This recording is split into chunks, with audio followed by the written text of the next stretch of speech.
Fala galera, sejam bem-vindos a mais um Na Lição. Nós somos um podcast de estudo semanal da Bíblia. Eu sou Marcel José e nós somos o S7 Play. Nós estamos aqui nas plataformas de áudio ou vídeo também. Se você está assistindo esse conteúdo através do YouTube, eu peço que você compartilhe o link com mais pessoas, curta o conteúdo desde já. Se apenas estiver acompanhando por áudio ou numa plataforma de streaming, compartilhe também com mais pessoas, porque a gente quer que esse conteúdo chegue a outras pessoas e você é parte disso. Nós abordamos a cada temporada uma lição, né? Esse é o nosso guia de estudos, nós estamos estudando o livro dos Salmos. A cada semana nós entramos num tema especial e não é diferente com o tema de hoje. Nós estamos aqui com convidados super especiais. Eu estou com a minha anfitriã, Cleide. Quem são esses rapazes aí, Cleide? Apresenta pra gente. Nós estamos hoje com o Ener e com o Wellington. Então eu vou deixar que eles mesmos falem um pouquinho deles. Sejam bem-vindos, Ener, Wellington. Obrigado. Boa noite, muito obrigado. Escolhe aí quem fala primeiro. Faz você, Ener. Tudo bem, boa noite. Eu estou na igreja há 11 anos, na igreja de Sobradinho há mais ou menos uns 5. É um prazer estar aqui com vocês. Bacana, né? Bom, eu sou o Wellington Ribeiro, é uma alegria estar com vocês aqui nesta noite também. Sou casado com a Iraína, temos 3 filhos lindos, gosto de correr, amo essa igreja e hoje nós vamos desfrutar de um tema aqui muito gostoso que essa lição tem nos presenteado nessa semana. Bacana, obrigado pela participação. Você me lembrou de um negócio, eu não mandar um beijo pra Karine e pra Camila. Faz isso agora. Vai ser treta na sua casa, aproveita aí. Beijo amor, beijo Karina, beijo Camila, senão eu apanho quando você tem uma filha casa. Só, né? Só uma filha, o Wellington. Não tive 3. coragem pra ter mais, não. Isso aí. O cara é corajoso. Eu até tentei incentivar o Ener, mas ele falou que não tem mais jeito. Nem mais jeito. Mas ele vai adotar um. Pode ser. Os boletos que eu digo, né? Assim. Filha, pessoal, você também só uma, né? Só uma, eu também sou um cara, né? Controlando os boletos ali. Eu tenho 2, né? Mas agora eu já falei para elas. Seus boletos já estão grandes, já, Cleide. Seus boletos agora que eu vou dar o meu para elas, tranquilo, né? Você passa os boletos aqui, ó. Boletos. Aqui, Ludmila, toma um boleto aqui. É um para Ludmila e um para Beatriz, aí. É isso aí. Pessoal, a gente está estudando o livro dos Salmos. Assim, é um livro que a gente passa por ele, a gente lê, canta, mas nós estamos descobrindo uma profundidade diferente no livro dos Salmos. Não sei como é que tem sido para vocês a lição. Queria ouvir um pouquinho antes da gente fazer uma oração. Para mim tem sido uma experiência maravilhosa, porque muitas vezes nós aprendemos a decorar muitos salmos, às vezes de forma até mecânica, recitamos alguns deles, mas quando a gente vai olhar toda a teologia, todo o significado, todas as experiências que eles nos proporcionam, a gente se depara com o texto e fala assim, como eu não tinha visto isso aqui antes ainda, né?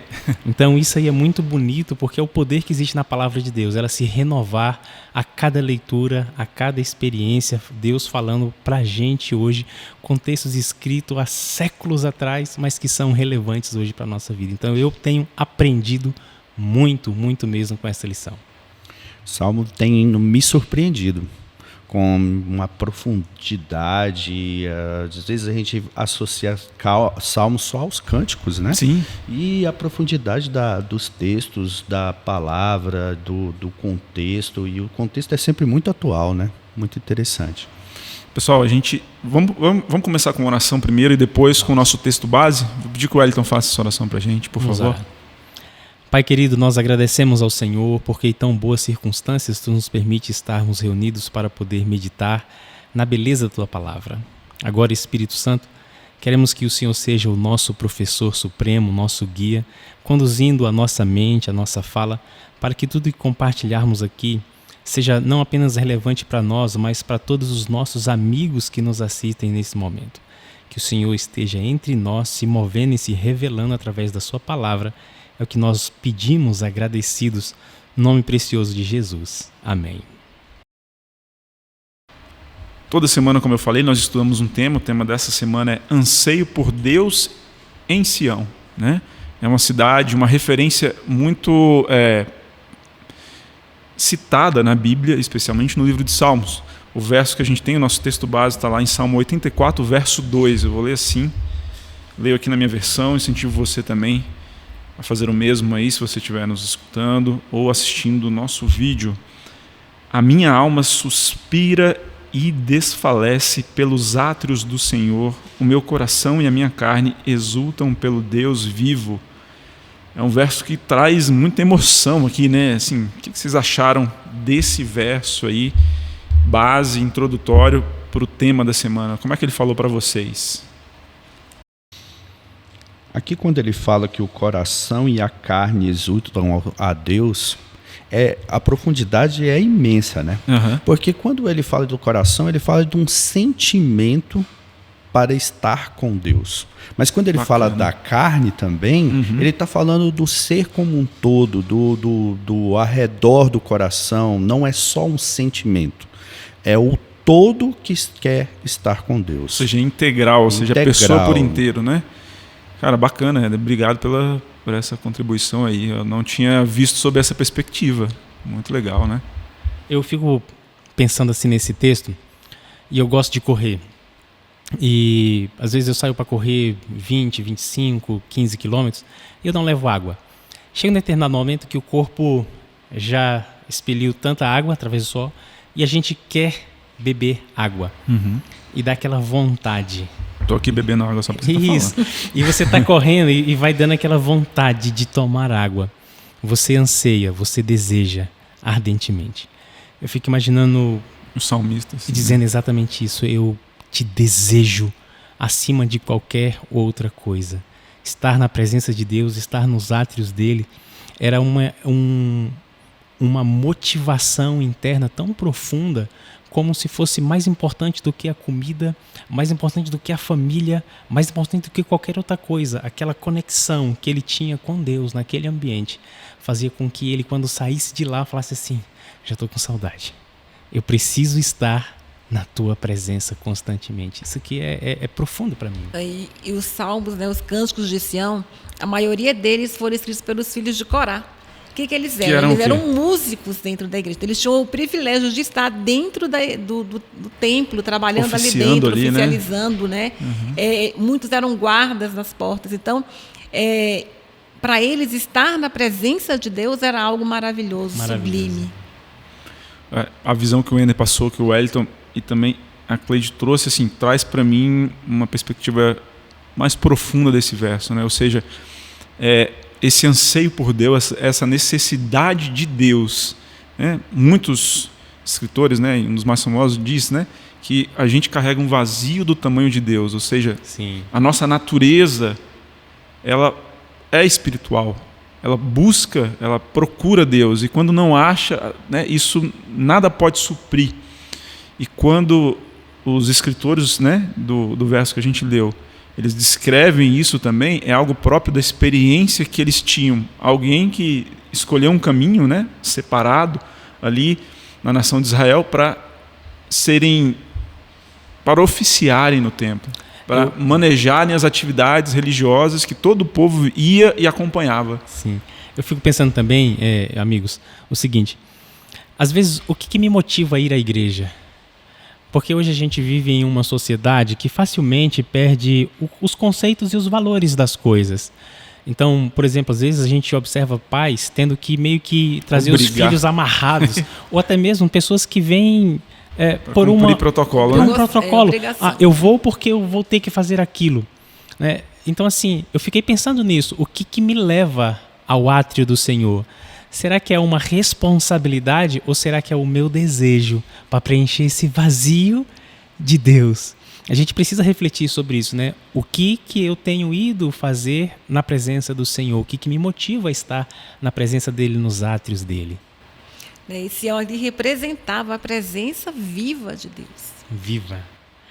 É muito bonito a gente olhar como o judeu ele conseguia trazer essas características de lugares, essas metáforas, né?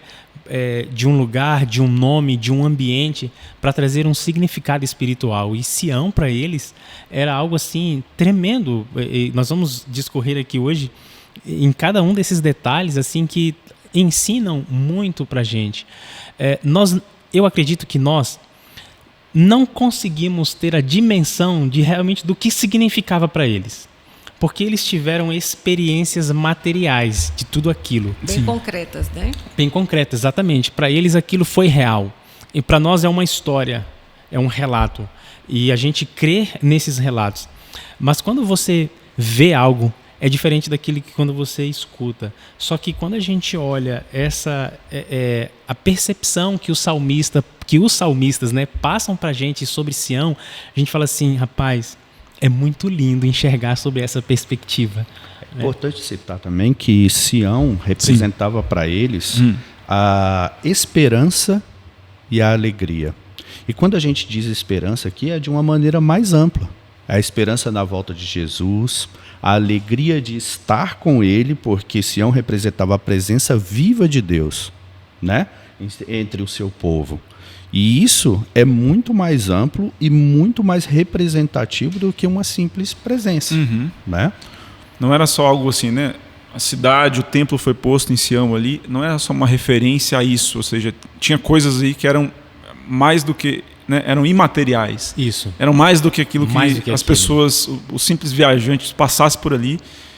Como a gente olha um monumento, né? Um monumento, não era só um monumento. Aquilo era algo que fazia parte da vida deles, da história deles, que muitos viveram e outros os pais contaram constantemente. Assim como uma igreja não é feita de cimento, tijolo, Sião também não representa só, né, aquilo que estava ali fisicamente. Uma coisa que o Wellington falou também me trouxe, assim, me levou à mente a um lugar. Como o judeu, para ele, a religião de Israel estava muito calcada na Torá e no templo. Ou seja, era algo que era a essência do ser judeu. Era o que eles faziam. Eles tinham festas que rumavam a Jerusalém, era parte não só da cultura, mas da essência do povo de Israel ir até Sião. Como uma forma de Deus estar atraindo eles toda vez para aquele lugar, para aquele monte, para aquele templo. Eu vejo dessa forma mesmo. Não é que foi uma escolha de Israel, foi uma escolha de Deus para eles. Porque quando Deus diz assim, Moisés, faz para mim um santuário, porque eu quero estar no meio de vocês, eu quero estar entre vocês. E a gente olha a disposição dos acampamentos, o templo estava no centro, né? Então, a religiosidade era o centro de qualquer coisa deles, né? Qualquer coisa que eles faziam. E aí depois, quando o templo é desmontado, o santuário, vai até aquele momento da construção por Salomão, depois destrói, aí se constrói outro. Então, mesmo nesse período, Deus sai do templo móvel, que era o santuário, e aí ele é instituído no templo físico. Então, é transferido para Sião. E aí a representatividade traz essa característica, né? Essa metáfora de Sião ali, a presença de Deus está ali. Só um minutinho. E aí, né, nas festas, quando Deus faz assim, venham para cá. Vocês vão ocupar toda essa terra, mas eu quero vocês sempre aqui na minha presença. Todo judeu tinha que fazer essa peregrinação uma vez na vida, né? Era algo da essência mesmo, da cultura do povo, mas apontava para algo diferente, né? Uma coisa que talvez me impressiona muito, né, é o fato de que quando Jesus mesmo entra no templo, né, ele fala, isso aqui é uma representação, vocês podem destruir isso em 3 dias, e toda a liderança fica exaltada com Jesus ali, porque o templo aponta para algo. E quando o salmista fala que, né, um dia no teu santuário, nos teus átrios, valem mais do que 1000 lá fora. O que vocês sentem quando escutam isso? Assim, para mim, além de poesia, tem muita coisa aí. Isso demonstra que Deus separou o santuário como um lugar único. Não só pela presença dele, mas por uma representação da presença dele para a gente. Para todos que iam ali, né? Como você falou, pela cultura deles, eles tinham que ir lá uma vez, pelo menos na vida. Isso faz com que esse lugar seja único. Igual fala aqui, a presença viva de Deus faz do santuário um lugar único. É único, é separado, é muito representativo para aquela cultura. Fiquei pensando dentro desse aspecto, porque a gente poderia hoje, no momento atual, falar assim, não, legal, mas a arca do santuário estava lá. Hoje a arca não está aqui na nossa igreja, ou na igreja que você, querido amigo, amiga que nos assiste, a arca não está mais na nossa igreja. Então Deus não está presente. Só que aí quando a gente olha no Novo Testamento, quando nós temos a presença do Espírito Santo em nós, e no templo que nós congregamos, a gente percebe que Deus continua presente também.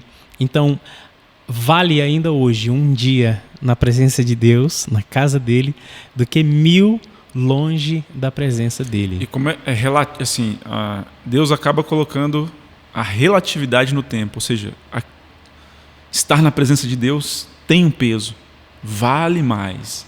E por que vale mais?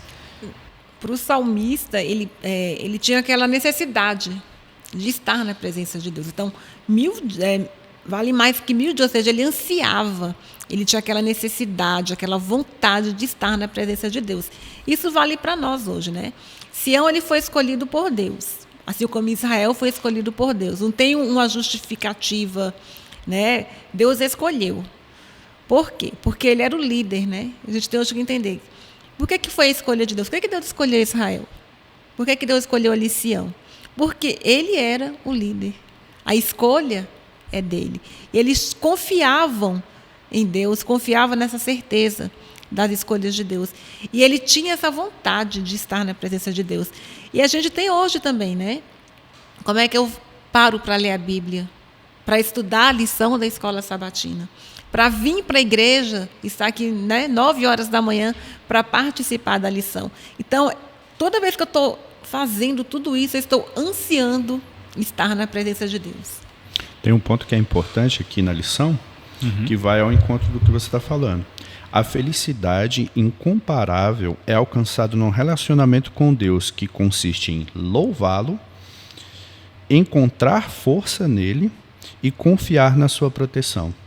Isso valia para aquele tempo e vale para nós nesse tempo também. Bem atual. A gente fica pensando, eu pelo menos reflito da seguinte forma, né? Não era necessariamente aquilo que acontecia no templo que determinava o anseio e a realização do adorador, do salmista, mas era a atitude com que ele se colocava na presença de Deus.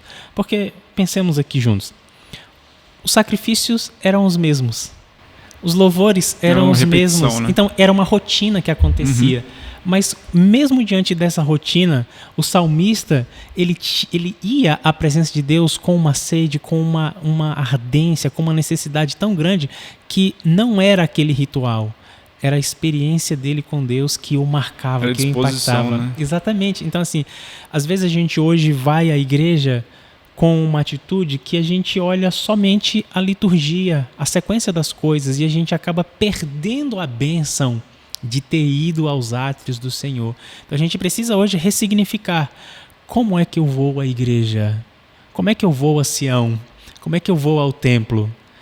Quando a gente vai com o coração disposto a abençoar, a derramar, a louvar, a se entregar, as coisas podem ser as mais simples possíveis, mas a gente volta para casa assim, que encontro. A sua ilustração da água aí, assim, né, da sede, ela é muito própria também para a gente fazer uma comparação com isso, né? Porque alguns aspectos, se eu vou à presença de Deus com meu copo já cheio, dificilmente eu recebo alguma coisa, não cabe nada. Não cabe nada. Né? Se eu vou vazio, eu tenho condição de receber, ou seja, a disposição do adorador também determina a qualidade da adoração. E às vezes também a gente tem um outro aspecto, a gente vai a uma cachoeira, Deus é uma torrente de água, uma cachoeira ali, e a gente vai com um copinho de maneira tímida, né? Vai com um pirizinho, com um negócio pequeno, mas Deus quer preencher. Então a disposição do adorador nesse caso também é importantíssimo, porque como você falou, né? Era uma ritualística ali que acontecia sempre, mas a disposição de entender em cada atitude do sacerdote, desde a entrada no templo, a escolha do animal, cada ação, né? Ali impactava o adorador de maneira bem diferente mesmo. Acho que é importante citar também, nesse mesmo paralelo, que uma vez que você conseguiu a água, tem que bebê-la. Tem que beber, tem que Estou fazendo agora. Satisfazer tem com que ela, beber o que é as bênçãos de Deus, o relacionamento com Deus. Você tem que usar daquilo e sempre ir renovando, indo a Deus e repondo, porque também não adianta ser a água de ontem não guardar, né? A água de ontem não serve para hoje, exatamente. É isso aí. O interessante é que o salmista ele tinha essa percepção, essa consciência de que O importante ali não era o Sião, o lugar, aquele monte, aquele morro, aquele templo. Era a presença de Deus. Onde Deus estava era a Terra Santa. Onde estava a presença de Deus era um lugar sagrado. Isso. A gente vê Moisés, né, que Deus disse para Moisés, tira as sandálias, porque o lugar é que Terra está Santa. Terra Santa. Por quê? Né? Porque a presença de Deus torna aquele lugar santo. E isso acontece com o nosso templo hoje. A gente tem que vir à igreja ciente de que a presença de Deus ela está nessa igreja. Ela está naquele templo. E ela torna aquele lugar santo. E aí nós devemos tornar a nossa adoração. Como é que eu vou me apresentar diante desse Deus? E, assim, quando a gente olha no Salmo 122, onde existe uma expressão de alegria, onde existe um desejo de orar ali pela paz em Jerusalém, a gente vê uma dimensão que a adoração, ela não está somente relacionada a como eu me comporto para com Deus, mas também como eu me comporto com você, com o meu semelhante. Porque fica muito vazio a gente imaginar hoje que vai à igreja adorar, mas não se importar com o outro. Então, quando a gente olha a experiência deles orando pela paz em Jerusalém, orando pela paz em Israel, é um desejo de que todos ali fossem abençoados. E isso aí faz eu pensar assim, eu estou indo à igreja para abençoar a vida de quem? Sabe, se eu fico pensando... buscar as minhas próprias bênçãos, né? Marcelo, eu fico pensando assim, se cada cristão saísse de casa pensando assim, quem eu vou abençoar hoje na igreja? Nós sairíamos com quantas bênçãos a gente teria num dia, né? Tremenda, exatamente. Mesmo com as minhas lutas, mesmo com os meus machucados, mas eu poderia chegar no templo, louvar a Deus e também abençoar a sua vida com um abraço, puxar o irmão aqui, vem aqui irmão, vamos orar aqui, me conta como foi a sua semana, me conta como foi o seu dia e aquela luta que você está enfrentando, porque isso ultrapassa somente o meu dodói, sabe, Cleide? Ultrapassa somente a minha vida e faz eu derramar, ao mesmo tempo que alguém também vai derramar na minha vida a alegria de estar na presença de Deus. Porque eu vejo que fica muito sem sentido a gente vir, orar, se ajoelhar, cantar, se sentir bem, tá, mas e o outro? Como é que ele está? Né? Como é que ele está? Eu acho que isso ele realmente traz aqui, porque é uma responsabilidade, na verdade uma corresponsabilidade de todo mundo que congrega, porque ele ora justamente por isso, reine paz dentro dos seus muros, ou seja, é uma, vou usar uma palavra que talvez as pessoas, mas é uma cultura de paz, a gente tem que ter uma cultura de paz dentro do povo de Deus, ou seja, união, que tipo de mensagem a gente passa, né? Ele orava ali pela união entre os crentes. Não sei se você conheceu o irmão Félix, né? Sim, mas... O irmão Félix, ele tinha um meio de transporte, ele é aquele violão. Né? Tinha um violão e ele tinha um meio de transporte. E ele dava carona. Eu amava quando eu recebia a carona, que a gente tinha distante da igreja, não tinha ônibus, carro, táxi, ninguém dava conta de pagar. E quando ele parava, o meio de transporte dele... Ele era Uber cristão, né? E dava carona pra gente, era o máximo, era uma carroça. Uau. O amigo falou que consegue correr 10, 20, 25 quilômetros, né? É uma corrida. Quando vem corrida na cabeça da gente, vem logo competição. E aí, vale destacar que a vida cristã não é uma competição. É chegarmos todos juntos. Né? Essa perspectiva aqui. Essa perspectiva é fundamental. E quando você encontrar, igual o irmão falou, de repente um irmão 2, 3 passinhos para trás, cabe a você dar a mão e trazer ele para o próximo. Né? Porque, só completando aqui, o que o Ena coloca assim, ó, por amor dos meus irmãos e amigos, eu peço, haja paz em ti. Como você falou, eu não estou pedindo primeiro por mim. Por amor dos meus amigos e irmãos. Eu preciso que haja paz num ambiente, uma comunidade onde a presença de Deus está para outras pessoas. É paz em ti, né? Não é qualquer paz, não. É a paz de Deus mesmo. É desejar realmente o bem do outro. É se importar com a situação do outro. Então, por exemplo, às vezes a gente escuta um pedido de oração feito na igreja, mas você escuta feito ali da frente e você acaba esquecendo. Mas é muito difícil você esquecer um pedido que alguém faz para você pessoalmente. Né? É muito raro você esquecer. A nossa mente ela fica impressionada com aquilo e a gente consegue estar lembrando e orando, intercedendo. Então, a nossa experiência de vir aos átrios do Senhor precisa ultrapassar a minha vida. Preciso ultrapassar a minha bolha, a minha zona de conforto, para que eu realmente, intencionalmente, comece a olhar para os irmãos que estão ao meu lado com mais compaixão, com mais simpatia e desejar a paz deles e orar por eles, trocar uma experiência, né? Porque eu acredito que Deus fica tão feliz, se a gente pode assim dizer, né? Fica tão feliz em ver que, ao mesmo tempo que Ele me abençoou, eu consegui derramar essa bênção na vida de alguém. Aí entra a palavrinha famosa, né? Empatia. Empatia. A gente precisa ter empatia. Empatia. É saber sentir realmente o que o outro está passando, né? Eu tinha uma amiga que ela dizia assim, a dor do próximo, ela só dói em você quando o próximo é bem próximo. É. Então a gente precisa transformar os nossos irmãos em próximos, mas bem próximos. Realmente. Essa corresponsabilidade também é vista aí no Salmo 87, né? Porque fala assim, ó, que de Sião teria que abençoar outras nações, né? O verso 6 diz, o Senhor, ao registrar os povos, dirá, este nasceu lá, nasceu aonde? Em Sião. Ou seja, é o lugar de onde vem, é a origem de onde vem a paz. De nascimento, né? Então, assim, não é só também um nascimento físico, né? Não é uma descendência, mas é algo espiritual. É algo que nasceu da vontade de outra pessoa, de abençoar pessoas que ele não conhece, porque Deus instituiu isso aí. Quando a gente olha Sião, aonde o templo foi, aonde o rei estava, a gente faz esse paralelo com Cristo como sendo o Rei dos Reis. Então, quando traz essa característica que Sião é o centro, Sião é um ponto de justiça, é um ponto de governança, coloca Cristo como sendo o Rei dos Reis e Senhor dos Senhores. E ele como sendo esse personagem, ele quer trazer exatamente essa filiação a todas as nações. Todas as nações que se achegam a Sião, que se achegam ao Rei dos Reis, podem ser naturalizados. Né? Exatamente. Naturalizados por ele. Ganhar uma nova identidade. Nova identidade.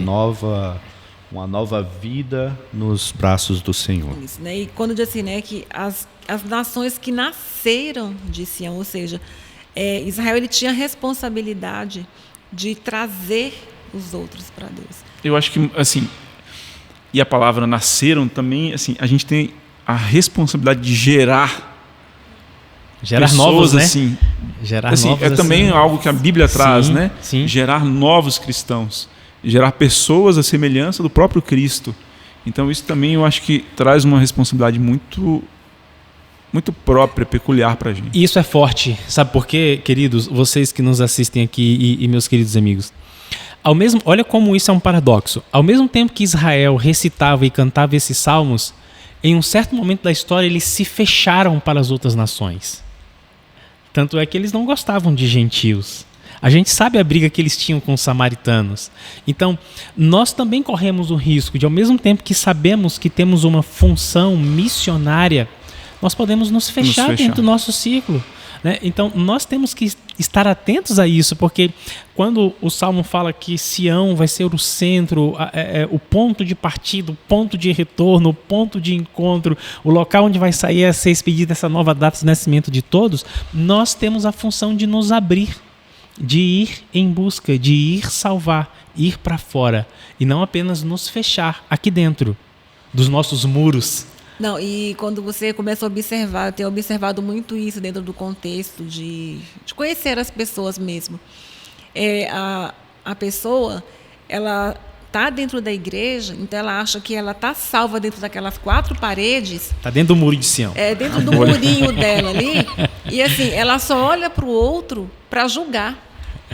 Ela não tem aquele olhar de salvar, aquele olhar de buscar, mas é sempre um olhar de criticar, um olhar de julgar, né? É diferente de Deus. Deus, quando Ele olha para a gente, quando Ele julga a gente, Ele julga para salvar, para te buscar, e a gente não. Aí a gente acha assim que estamos dentro daquela paredezinha ali, nós somos melhores do que o outro. E é um conceito que a gente tem que rever e cuidar ao mesmo tempo para que a gente não permita que isso aconteça. Muitas vezes eu quero saber o problema do outro, não para ajudar. Só para falar, né? Só para falar. O ajudar é só a fachada, mas eu quero saber do problema do outro para primeiro julgar ele, não para dar a mão nem nada disso. E isso é é algo grave. Nós às vezes nos comportamos como se estivéssemos na igreja como se nós estivéssemos numa guerra, estivéssemos num bunker, né? Nada nos afeta, mas o mundo nos afeta. E resta, indiretamente, né? E indiretamente. Mas nós devemos firmar os nossos comportamentos no nosso relacionamento com Deus, porque aí sim nós estaremos protegidos. O bunker não existe. Deus nos salva. Aí a gente lê a história e a gente tem uma tendência de julgar o comportamento de Israel. Sim. Mas Israel foi escolhida para essa cidade, né? Foi eleita para ser Como modelo. fizeram isso? Como fizeram isso? Mas a gente faz a mesma coisa. Eu acredito que é até pior, porque a gente já tem um registro histórico. Já temos o exemplo. Então o nosso comportamento não deveria ser conforme o exemplo negativo dado. A gente deveria seguir em outra direção. E é bonito a gente ver o Salmo chamando a nossa atenção para isso, né? Mostrando para a gente, olha, esse aqui é um Salmo que fala sobre Sião, e Sião tinha uma responsabilidade de missão. Ele tinha que ir lá fora, pegar um gentio e trazer para cá, para receber esse novo nascimento em Cristo. A gente precisa também fazer isso. E às vezes a gente pensa assim, né, Marcel? Puxa, isso vai dar tanto trabalho. Mas sabe, se cada um de nós nos dispuséssemos a fazer isso com uma pessoa por ano, e no outro ano mais uma, e no outro ano mais uma, nós teríamos a Sião ia ter que derrubar os muros e ia ter que aumentar, porque com certeza o desejo de Deus é esse, né? Que cresça. Então nós teríamos um crescimento muito grande em nossa comunidade. E essa uma trariam mais uma. Exatamente, o processo de discipulado, né? Não por acaso, assim, quando a gente verifica, né, na história de Israel, vê como o templo era muito importante, nós vemos também assim, como o final é tão trágico para Israel, né? Outras nações invadem, destroem o templo, aquilo é uma vergonha nacional, Israel perde a referência, mas o plano de Deus continua o mesmo, né? Deus institui discípulos, institui pessoas com uma comissão, né? Com um mandato de levar essa perspectiva de congregação, porque congregar é mais do que ter apenas um lugar físico, mas é estar ligado por sentimentos que ultrapassam paredes, né? E ele confia essa comissão para os discípulos. Eu acho que aí a gente tem algo que é central, né? Adorar, estar na presença de Deus, um espaço só não nos limita, né? É algo maior do que isso. Então traz essa perspectiva de que a gente tem essa responsabilidade, que a gente não está limitado às paredes desse lugar, mas a gente tem uma missão que ela é global. E é interessante sua fala, amigo, porque assim, no momento em que Israel começa a se apegar ao lugar, eles perderam de vista o propósito, o objetivo. E aí o que Deus faz? Isso aí mesmo? Então tá bom, vou mostrar para vocês o que vai acontecer. Ele deixa os invasores entrar e arrebentam com o templo.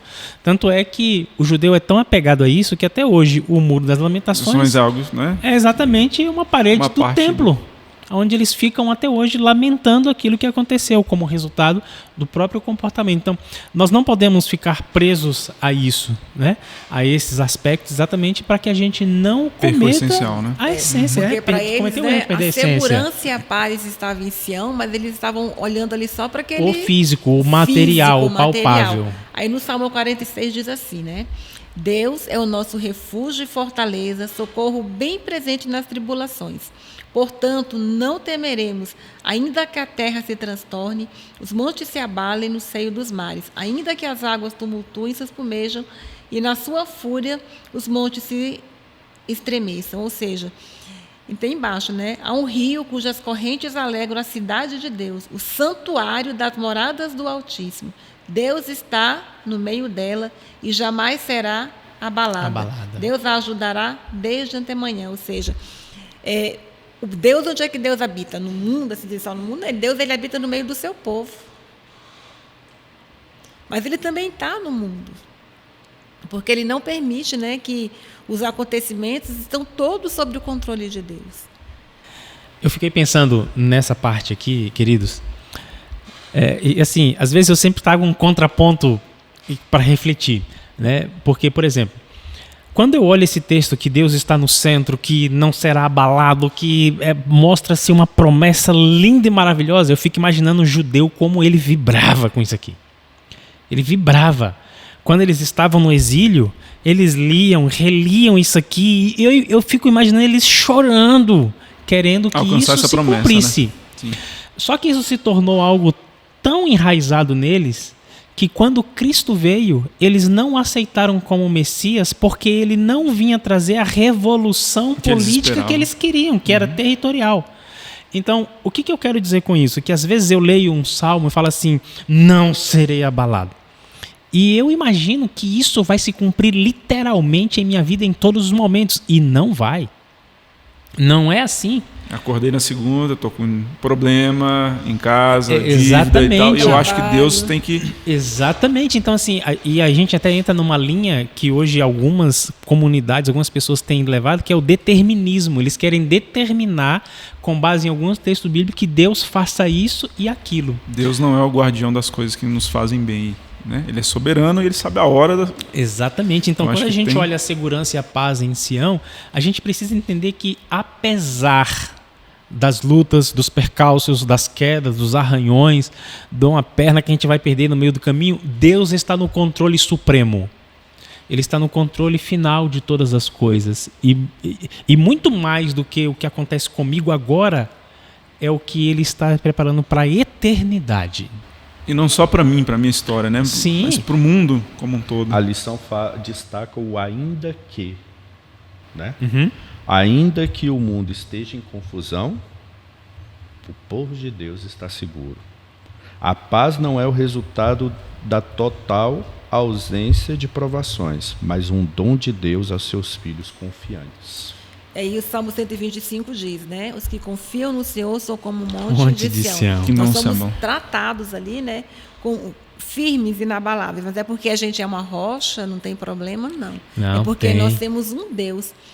Eu tenho que confiar que apesar das lágrimas, apesar da enfermidade, apesar da falta de dinheiro, apesar do desemprego, apesar da calúnia, apesar da perseguição, apesar de tantas coisas, eu posso permanecer inabalável no meu relacionamento com Ele.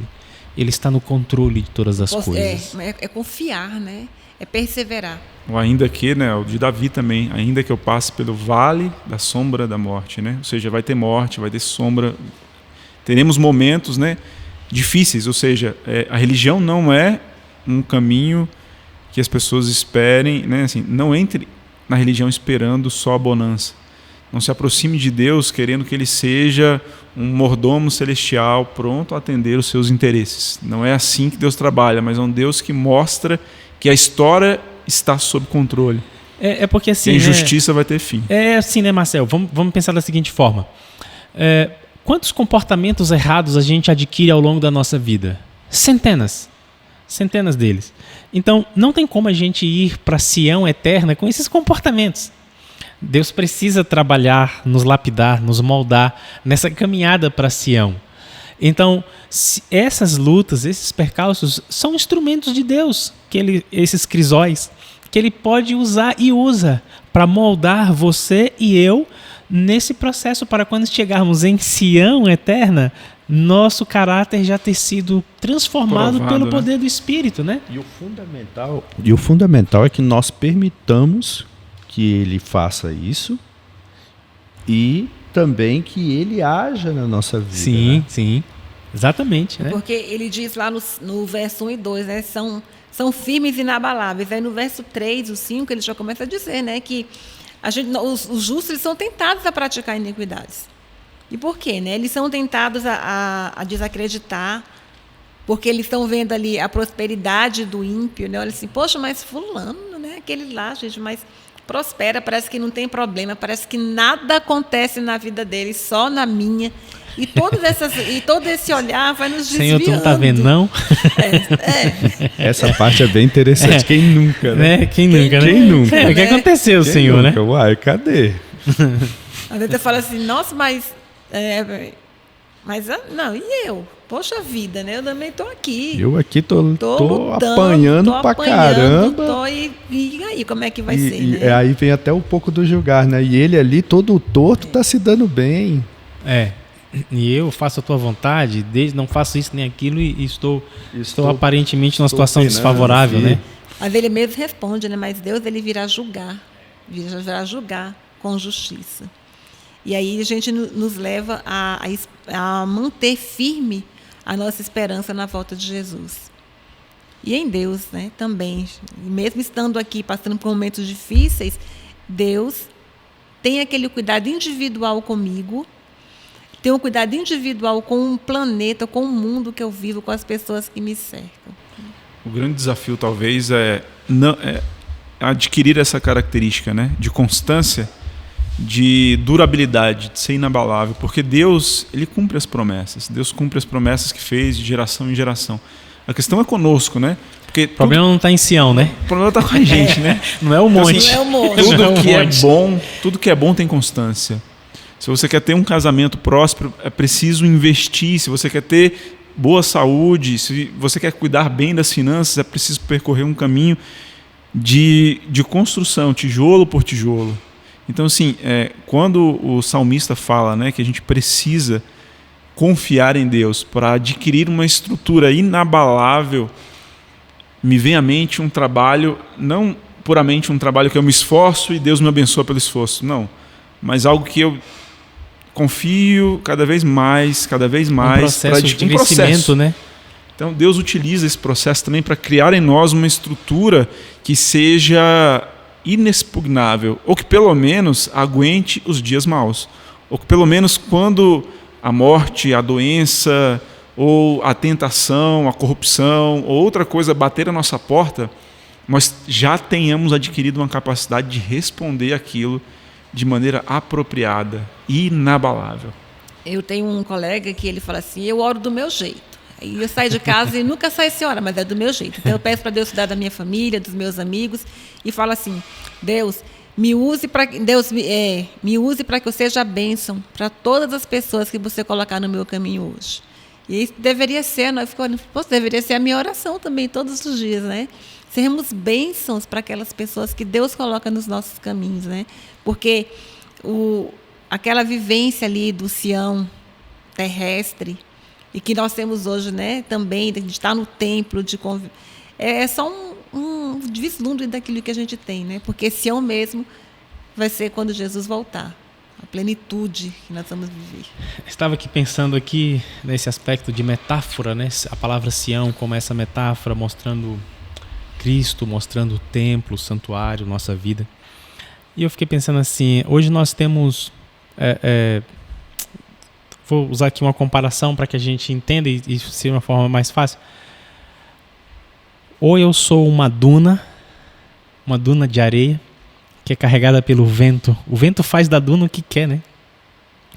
Mas de um monte, não. O vento desvia do monte. Então nós temos que deixar de ser dunas e sermos como um monte Sião, firmes, inabaláveis no Senhor.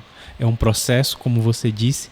Eu acredito que a cada dia o Espírito Santo pode nos conduzir a isso à medida que nós permitimos, porque Sião não é apenas um lugar, ele representa Cristo e a sua obra presença, salvífica para a nossa vida. A gente pode, né, o monte ele está lá, às vezes os próprios fenômenos da natureza, a chuva, o vento e tantas coisas, vai provocando ali algumas mudanças, né? Cava um pouquinho ali, o outro ali, mas ele permanece ali. Permanece. Deve ser nós, né? Como Marcos, né? O Marco ali que fica inabalável mesmo, né? Ou seja, ser inabalável é. Nós vamos passar por problemas, nós vamos ter as consequências dos fenômenos naturais do pecado na nossa vida, nós temos que permanecer inabaláveis no Senhor. E assim, a nossa existência hoje, ela se limita a poucos anos. Mas quando a gente olha na Bíblia, homens e mulheres que se tornaram inabaláveis na fé, até hoje eles são lembrados.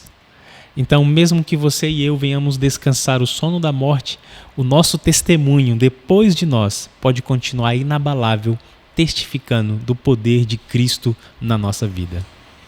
Essa esperança, e assim, a gente vai terminando aqui, a gente teria muito o que falar sobre o que representa Sião, sobre essa comparação com a presença de Deus, mas a gente tem que manter viva essa esperança. Uma autora muito conhecida, né, uma autora americana, Ellen White, que ela vai dizer sobre essa esperança. Ali em Sião, né, a Sião que a gente espera, mentes imortais contemplarão com prazer que jamais acabará as maravilhas do poder criador, os mistérios do amor que redime, Não haverá nenhum adversário cruel e enganador para nos tentar a esquecer de Deus.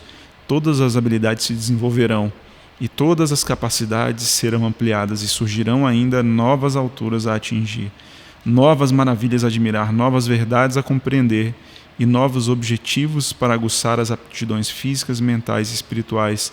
Ou seja, Deus faz uma promessa de um lugar que não haverá pranto, nem choro, nem dor, um lugar que a gente espera, a Nova Jerusalém. Então, acho que isso tem que ser a nossa meta, isso tem que alimentar os nossos sonhos, isso tem que ser cultivado dentro do nosso coração. O Na Lição vai ficando por aqui. A gente agradece demais a sua participação, por ter estado conosco e acompanhado aqui o episódio de hoje. E eu vou me lembrar de pedir a sua ajuda mais uma vez para compartilhar esse conteúdo para outras pessoas. Mande aí para os seus parentes, para algum amigo. Se você quiser esse conteúdo de maneira antecipada, baixe o nosso aplicativo S7 Play para receber de maneira inédita os nossos conteúdos. Curta isso, curta o nosso comentário, né? Faça o seu comentário aqui no vídeo, compartilhe isso com outras pessoas. Acompanhe-nos através do nosso guia de estudos. Esse é o guia que a gente aprofunda, estuda um pouco mais dos versos que a gente está debatendo em cada episódio. O livro do Salmo é riquíssimo. Obrigado pela participação de vocês. A gente fica muito agradecido. Eu que agradeço o convite. Eu gostei muito da nossa conversa aqui. A gente tem muito mais ainda, né? Nossos episódios estão quase chegando ao fim nessa temporada, Cleide. Eu já estou um pouco triste aqui, mas ainda tem muito conteúdo ainda para a gente conversar e debater. Eu tô rindo aqui, Marcelo, porque a Cleide falou que já tá querendo descansar. Tá. Mas não, Cleide, você tá com a função de convocar a gente no próximo trimestre. Ela até ficou sem mim aqui, eu passei por um episódio aqui, ela teve que segurar, né? Minha anfitriã segurou. Nós não vamos te soltar. Querendo, você faz essa oração pra gente terminar. Obrigado. Senhor nosso Deus, muito obrigado por essa oportunidade de estar participando com os amigos nessa comunhão com a sua palavra. Amém. É o que eu te peço em nome de Jesus. Amém. Amém.